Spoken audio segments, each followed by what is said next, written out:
Hello there, beautiful people. Welcome back to the channel. Today we're going to talk about a video that was recently made by Teen Vogue, and I think it's really important that we address videos like this.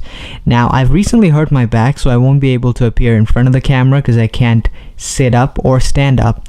However, I am going to use these free images that I found online to convey the whole range of emotions that I've experienced while watching this. It's 2017 and we've got lots of diverse and complex LGBTQ characters to watch on our favorite shows.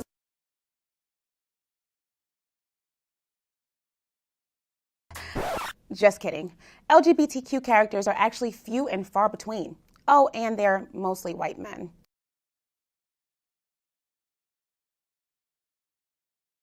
Hey there, I'm Tiffany Bender, and this is your Teen Vogue Take. GLAAD published a new study about LGBTQ characters on network TV, and they basically confirmed that the majority of LGBTQ characters are white and male. That's 70% to be exact.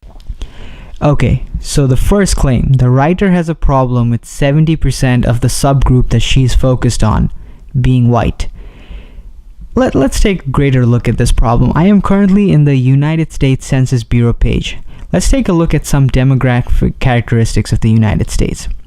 Here we have a breakdown of some of the racial backgrounds in the United States. Can you guys read the proportion of people who are white?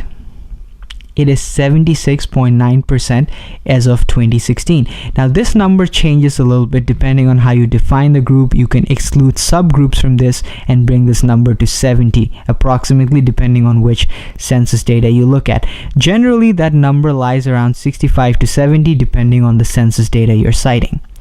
The problem is, Tiffany here believes that even though 70% of the population in the United States are white, if we look at a smaller subgroup of a population and find 70% of that to be white, that is not an accurate representation.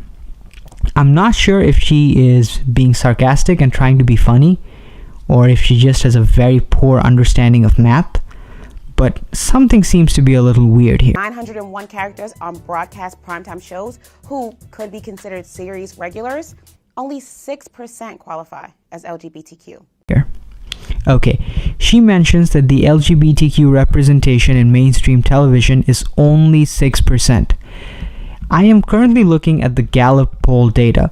Now, this takes a look, plots at the LGBTQ percentage with respect to the total American population in certain years, and you can see in 2016 the proportion of LGBTQ people in the United States was 4.1%. Tiffany says the LGBTQ representation was 6%. I would say that is an overrepresentation, or an accurate representation if I'm being really lenient. But in what universe is this an underrepresentation? Am I a little confused by the words over and under here? I mean, I am a non-native speaker, so I do want to give Tiffany the benefit of doubt. But something is not adding up here. So here's the thing. What we're seeing on screen does not actually depict the reality of the real world. Really? So her claim is that this is the reality that is not shown on television. Wow. Okay, I actually think this is a pretty accurate claim. Okay, I think she is absolutely right about this. Let me tell you guys something that I've come across.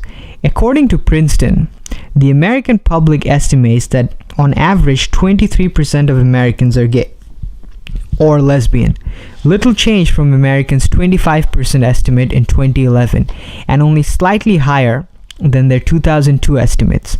The estimates are many times higher than the 3.8% of adult population who identified themselves as lesbian, gay, bisexual, or transgender in Gallup daily tracking in the first 4 months of this year.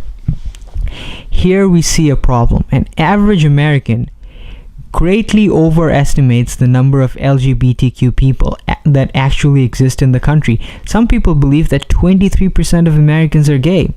That is a really overestimate based from reality. Why do you suppose this is taking place? Is it because in every television show, in every movie, in every media representation, we see someone who's gay, someone who's LGBTQ? Is what's tricking people?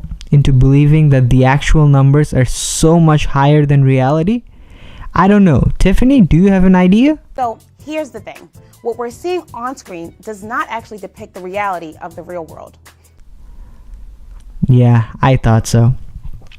What makes things particularly interesting is the actual number of LGBTQ people in respect to the total America's population is hard to pin down because the group keep increasing every day. It includes more and more subgroup of people like non-binary, pansexual, demisexual, and other things that I don't fully understand. Therefore, it's really hard to figure out what exactly is the total percentage of these people with respect to the rest of the United States because the group keeps adding more subgroups. And some of these subgroups I have no idea what these are. If you told me that pansexuals are a group of people who get tingling sensations once they see frying pans, I would actually believe you. So why is it that despite having an accurate representation, or in some cases some people would even say an over-representation, people like Tiffany are still complaining? That we have on screen, the more we're able to amplify the diversity that already exists in the LGBTQ community. People of color, trans people, femmes are already discriminated against. Maybe if we get more diversity on screen, societal expectations will change. Plus, we'll have more dope shows to watch.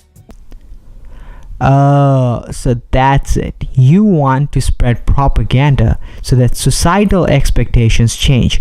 You don't care about accurate representation. You just want people to believe and think what you believe and think. And that is the ultimate agenda here, people.